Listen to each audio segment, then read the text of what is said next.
కేంద్ర ఉక్కు శాఖ మంత్రి కుమారస్వామి ఈ రోజు విశాఖ ఉక్కు ఫ్యాక్టరీని సందర్శించారు. ఢిల్లీ నుంచి అధికారులతో సహా వచ్చిన కేంద్ర మంత్రి ఫ్యాక్టరీ అధికారులతో చర్చలు జరిపారు. ఫ్యాక్టరీ లోనికి వెళ్తున్న సమయంలో గేటు బయట ఆందోళన చేస్తున్న కార్మికులను అసలు చూడనట్టే వెళ్లిపోయారు మంత్రి. దీంతో కార్మికులు పెద్ద ఎత్తున నినాదాలు చేశారు. ఉక్కు పరిశ్రమను సెయిల్లో విలీనం చేయాలని, సొంతంగా గనులు కేటాయించాలని డిమాండ్ చేశారు కార్మికులు. ఇప్పటికే 3 నెలల నుంచి కార్మికులకు జీతాలు అందడం లేదు.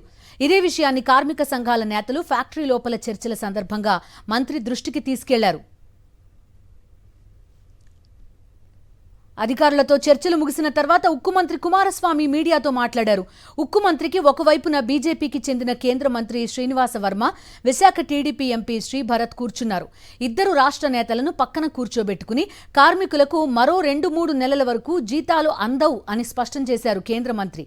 తనను కలిసిన కార్మిక నేతలతో కూడా ఇదే విషయాన్ని చెప్పినట్టు తెలిపారు. త్వరలో 3వ బ్లాస్ట్ ఫర్నేస్ ప్రారంభిస్తామని, గనుల సంగతి చూస్తామని చెప్పారు. కానీ ఏ అంశంపైనా మంత్రి స్పష్టతనివ్వలేదు.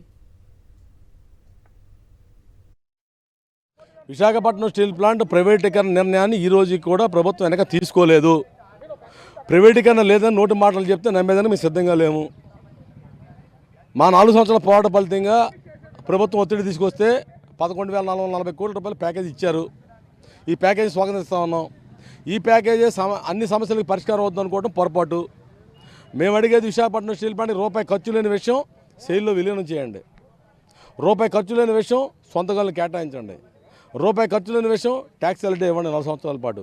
రూపాయి ఖర్చు లేని విషయం ప్రభుత్వ భూములన్నీ కూడా ఇవన్నీ రాష్ట్రపతి గారి పేరు మీద నుంచి స్టీల్ ప్లాంట్ పేరు మీద మార్చండి. అప్పుడు 70,000 కోట్ల నెట్వర్క్కి వెళ్తుంది. బ్యాంకుల లైన్లో డబ్బులు ఇస్తే మనకి ప్రభుత్వం ఇవ్వక్కలని చెప్పి తెలియజేస్తా ఉన్నాం. హెచ్ఆర్ఏ ఆగిపోయింది. వాళ్ళకి ఇవ్వాల్సిన ఆఖరికి యూనిఫామ్ ఇవ్వటం లేదు. వారికి కావాల్సిన వాళ్ళ లీవులు అమ్ముకుందని డబ్బులు ఇవ్వటం లేదు. ఈ విధంగా వేధింపులకు గురి చేసి వాళ్ళకి హౌస్ బిల్డింగ్ సబ్సిడీలు ఉండే అవి ఇవ్వటం లేదు. పోనీ వారు ఏదో పిల్లల కోసం వాళ్ళు విద్య చెప్పించుకున్నామని ట్యూషన్ ఫీ రీయింబర్స్మెంట్ లేదు. వాళ్ళు ఎవరైనా ఎక్కడైనా ఇల్లు కొనుక్కోవడానికి కట్టాలంటే ఈఎంఐలు కూడా కట్టలేని పరిస్థితి. ఈ పర్సంటేజ్ల విధానం తీసుకోవడం మంచి పద్ధతి కాదు. కార్మిక వర్గాన్ని ఒక అడుక్కునే వారిలాగా వాళ్ళ ఆత్మగౌరవాన్ని దెబ్బకొట్టే విధంగా చూడడం మంచిది కాదన్న విషయాన్ని కేంద్ర మంత్రి కుమారస్వామి గారి దృష్టి ముందు, అలాగే శ్రీనివాస వర్మ గారి దృష్టి ముందు కూడా పెట్టడం జరిగింది. ఈ ప్యాకేజీ మాత్రం తాత్కాలిక ఉపశమనే కానీ శాశ్వత పరిష్కారం కాదు.